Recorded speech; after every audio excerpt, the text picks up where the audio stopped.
Hi guys, today we're going to do trigonometry identities and equation. Today's lesson, we got family tree to start it off, a little bit of background. What's the difference between identity or equation? And then we're going to have a look at 5 different formulas, main formulas. And then we'll go through some questions. So let's have a look. Before we start, there's something I would like to encourage you to remember. It's roughs. You've probably seen it before. So any problem solving skill or questions you need to think about, well, you need to plan really. You can't just rush into things. So read the question, understand the question, filter and reframe the question. Now this is for literacy and numeracy, which is sort of like a maths and English. I'm going to stick with the maths roughs here. After filtering the question, we do think the correct formulas here. We're going to solve and check. So when we understand the question, we also have to think about task words, you know, like justify, explain, prove, whatever that doing words. And then also you have to think about how many marks are going to be there. So if it's like 1 mark, you still need to have a bit of a simple explanation or solution there. There's a 2 marks or 3, you obviously need to show more working out. Also, you really need to think about graphs of sine, cosine, and tangent here. I like to memorize graphs, waves, you know, sine, cos, tan waves, rather than remembering numbers. Nothing wrong with that. So boundary angles are the one that on the x-axis, so 0, 90, 180, 270, 360. But you need to also remember in a pi form. So 0, pi over 2, pi, 3 pi over 2, 2 pi. Sine, it's not too bad. Cosine is sort of like a brother and sister, if you like. So cosine is just shifting 90 degrees to the left. And just remember where it hits x-axis, where it's going to be 0. 0, pi, 2 pi. And a cosine, we have pi over 2 and 3 pi over 2. Especially for cosine. Why? Because when we look at the tangent wave, we have vertical asymptotes. The line that can go closer but never really going to touch it. Also, you have to remember that those asymptotes are wherever the cosine is 0, pi and 2 and 3 pi and 2. Why do we have asymptotes? Because in theta equals sine theta over cos theta. Cosine is your denominator. We cannot divide it by 0. When cosine has that boundary angle that it's going to hit the x-axis, which is going to be 0, that's going to have asymptotes there. Okay, family tree. Let's have a look at some background. So you probably remember trigonometry as like a sine, cos, tan, and you've done like SOHCAHTOA and exact ratios of 30, 45, 60 degrees. Let's quickly have a look. I like to remember it as a pattern. The reason I put 30, 60, 45, not 30, 45, 60, I just want to see the pattern. So that's a pattern.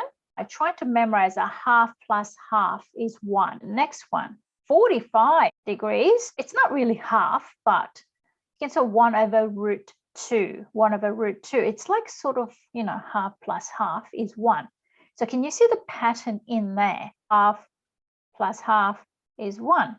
And also 45 degrees, we can say half plus half, but it's not really half because it's 1 over root 2. So 1 over root 2, 1 over root 2 is sort of half plus half 1. And then what happens next on a 60 and 30, sine and cos, it's reverse. Just remember, denominator is always 2 or root 2. And then tangent, okay? So how do I remember that? 30 is smaller than 60. So your tan is 1 over root 3 and root 3. So root 3 is a bigger, obviously, than 1 over root 3. So 1 over root 3 belongs to 30 degrees. Root 3 belongs to 60. Of course, you can remember it as a triangle. That will be the most common way of doing it. All right, so let's move on. So you've done that trigonometry, and then there'll be trig functions, graphing, amplitude, period, center, phase shift, that sort of thing. After that is the trig identities. Now there are 5 formulas you need to remember with trig identities. They are compound angle identities, double angle identities, products to sums identities, T formulas, and auxiliary angle method. And using those 5 formulas, you are going to solve trig equations or sometimes prove trig identities. And then after that, you will do inverse trig functions and projectile motion, with the vectors and other things. So next one. Now, what is the difference between identity or equation? Let's have a look. So equation is, the aim is to find the values, like 1 or 2 values of x, okay, which makes the equation true. For example, 2x minus 3 equals 15 and x is 9. But identity is a bit broader. It's an equation or formula which is true for all values of x. So it's a lot harder to actually solve, right? That's why you get domain, like 0 to 360. So you've got to find all that roots and solutions and values. Now, I've just put that in there, HSC 2020. Obviously, big chunk of the questions belongs to calculus. Calculus is the winner. Differentiation, integration, area, all sorts of things. But trig equations and trig functions and trigonometry is not too far behind. So it is quite important. Now, what are those 5 sets of formulas? Let's have a look. Compound angle identities is plus minus. Now, you don't really have to memorize all of these 6 formulas because you'll be given those first 3, the positive ones, sine, cos, tan. Only thing I think you have to really remember and be careful about is cosine one, because the opposite sign there. So you have to be very careful. When it's a sum, it's going to be negative when you expand it. Okay, so be careful with that. And of course, double angle identities. And the formula is not given to you in the HSC because they're related to the compound angle identities. What I'm going to do is I'm going to quickly show you how do we get sine 2a equals 2 sine A cos A. Now, what does that really mean, sine 2a? We're using compound angle here. So I can go sine A plus A. Now, if we're going to expand that, it'll be sine A cos A. Well, you can put cos A sine A. I can just write 2 sine A and cos A. Now, cos 2a, using same idea, cos A plus A. Now, remember, cos A plus A, when you expand it, it's like cos, cos, sine, sine. So it'll be cos A. Now, this becomes minus sine A, sine A. Becomes cos square A minus sine square A. Now, we got these 2 trig ratios in this, and we want to think about, solving equations and proving. It's going to be a bit of a problem because this is like having 2 unknowns. So if I want to change this in terms of just cos or just sine, we've got to use that sine square A plus cos square A equals 1. That means if I want to make the sine square A as a subject, it'll be cos square A equals 1 minus sine square A. Okay, so what I'm going to do here, instead of a cos square A, I'm going to put 1 minus sine square A, and then I'll put minus sine square A, which will be is 1 minus 2 sine square A. Okay, so that's another 1. Now from here, instead of a sine square A, I'm going to put 1 minus cos square A. So it'll be cos square A minus, now be very careful because it's minus there, so it'll be brackets will be a good idea. Okay, and then we'll just take it out. Now that becomes plus cos square A. So our final answer will be 2 cos square A minus 1. Okay, so with the cos 2A, you will have 3 different ways of expressing. And of course, tan 2A, you can do that with A plus A. Tan A plus tan A, that's not a problem. It's the denominator 1 minus tan A times tan A.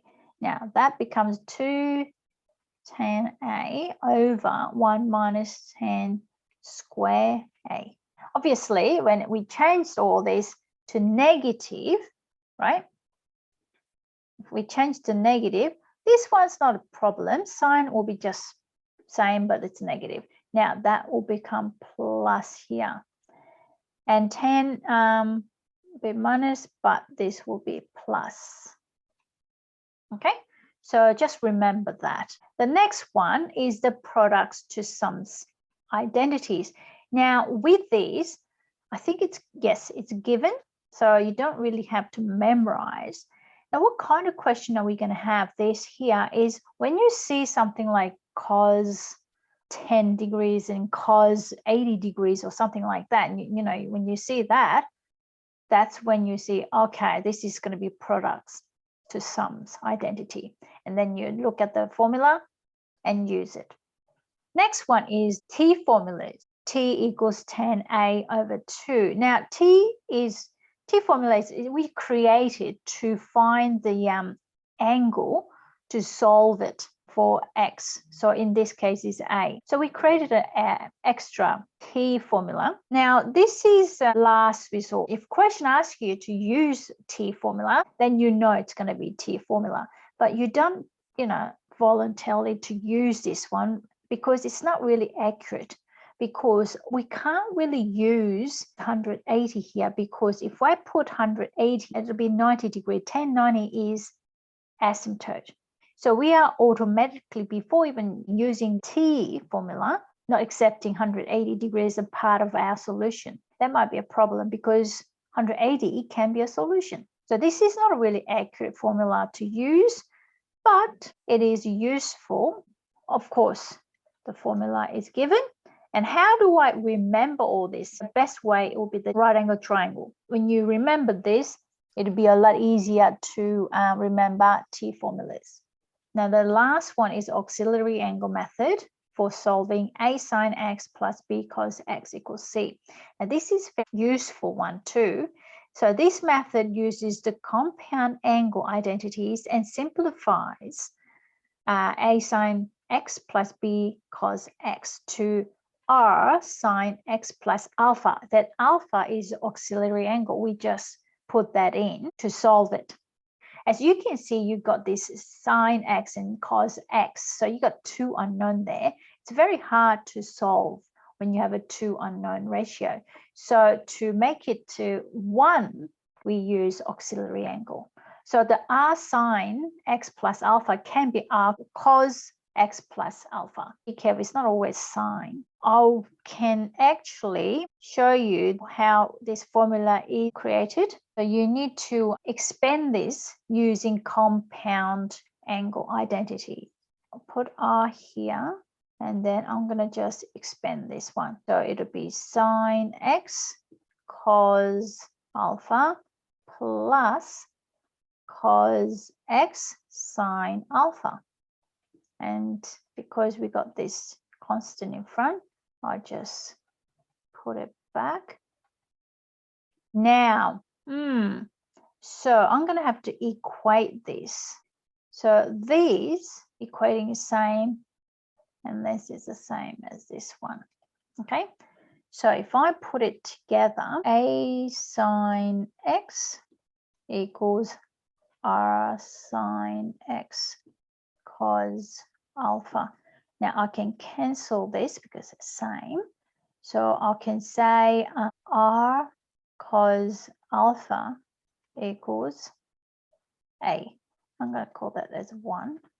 Now I'm going to look at this one. B cos X equals r cos x sine alpha. And I can cancel this and I will have b equals r sine alpha. I'm going to call this as a second equation.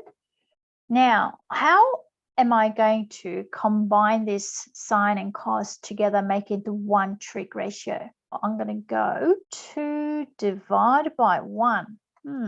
If I divide it by that, it'll go like this. R sine alpha equals b, and I'm dividing by 1, becomes r cos alpha, like that. And I will cancel r, and this sine alpha over cos alpha becomes tan alpha equals b over a. So that's the formula to find alpha. Obviously, alpha equals tan inverse b over a will be the final formula. Now, how do we get r equals square root of a squared plus b squared?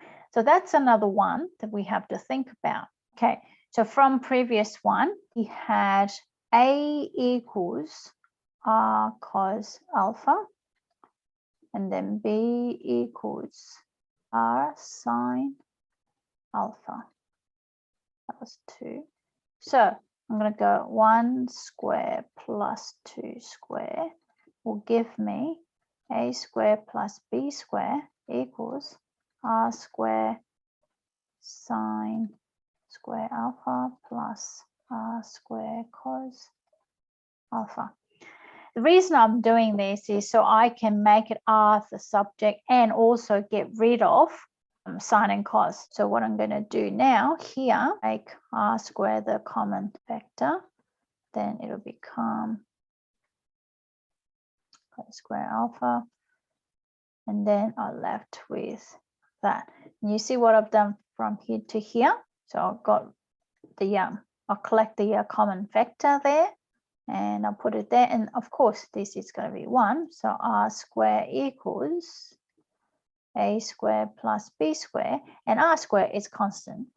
It's the distance length, so it's going to be positive. So therefore, r equals a square plus b square. So we got that. Hope that explains better.